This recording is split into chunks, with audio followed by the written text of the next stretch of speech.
everybody, welcome back. This is week 1 of our pantry, freezer, shelf cooking type of video that we're gonna do. And the main reason we're doing this is, one, I can't stand the hustle and bustle this time of year of trying to fight my way through the grocery store. And the second reason is it's almost deer season and my daughter has already gotten her first deer ever. And we are so excited to be getting it back and getting it in the freezer, but we have to make room. So this week I first pulled out a big turkey breast that I had. It was 8 pounds and we were able to eat off of it for the whole entire week. So let me show you how I cooked it and broke it down. Let's go. We're taking our turkey out, and this is just a breast. We took it out of the fridge because it's been thawing for the last several days.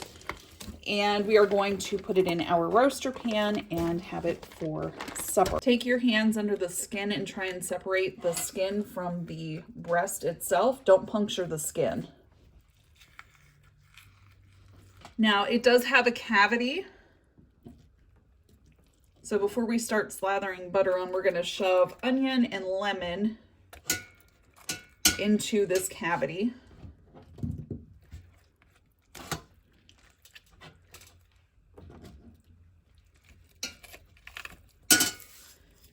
And in my bowl here, I have probably 1/4 cup of butter, and I put salt and pepper in it, and garlic powder, and some chives. If I had rosemary, I would add that too, but I don't, so this is what we're using.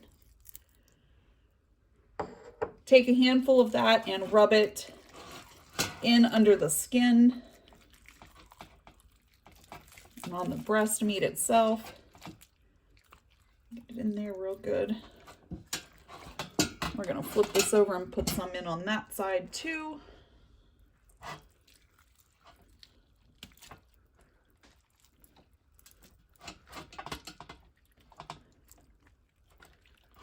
And then that'll help keep everything nice and moist, and pop our lemons back in. And then just rub the rest of the butter that you have on the outside of the breast itself.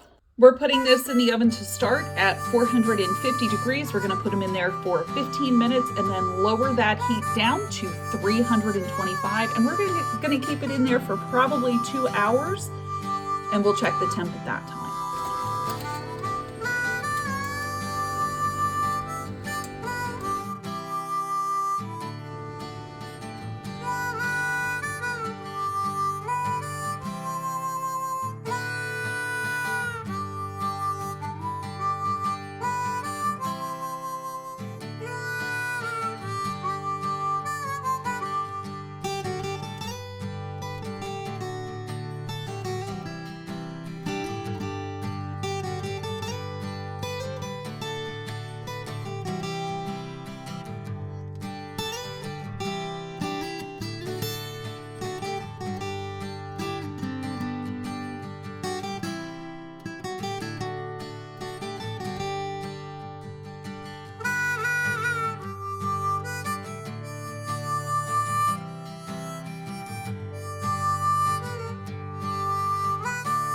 We are taking our turkey carcass and making a bone broth. So we're putting it in the crock pot along with some frozen celery from our garden this year.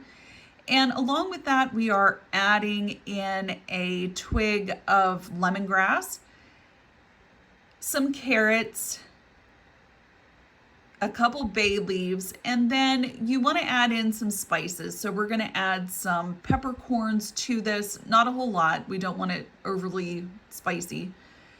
And some salt, and then we're going to throw in a few onions, and I leave the skins on those, and then just top it off with water.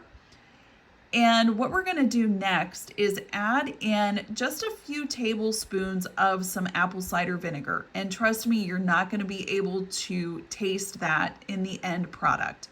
So once you've done that, put the lid on it and set it to low and let it cook for at least 24 hours. I am sauteing some onions, celery, carrots, and some garlic, and we're going to be making turkey noodle soup. Yum!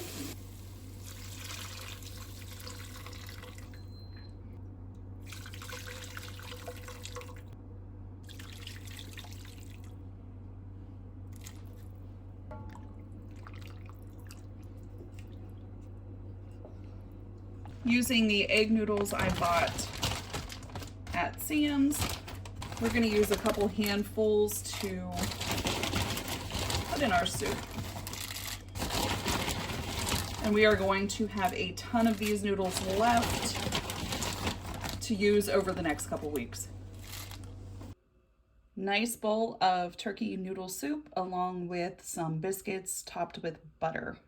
And we have enough of this soup for lunches for probably 3 days. Along with extra broth that we did from our bone stock, we have exactly 2 cups here, and that will work well with our casserole that we are making for tomorrow. To make our casserole, I used that leftover 2 cups of stock and sauteed some onions first, dumped the stock in, and then I put in a cup of rice. I topped that with a lid and left it cook until the rice was cooked the whole way through. To a bowl, I used 2 cans of cream of broccoli, some milk, sour cream, and mixed that together, topped it with our leftover turkey, some steamed broccoli, and then I dumped in the cooked rice along with a 1.5 cups of cheddar cheese. I mixed this together really, really well and put it in a 9x13 casserole dish, which I sprayed. I then topped it off with some broken breadcrumbs and butter, baked it at 375 for 25 minutes. And this was our casserole that lasted us for 2 meals. And it was really, really good. Thank you all so much for watching. Take care, God bless, and we'll see you next time. Bye.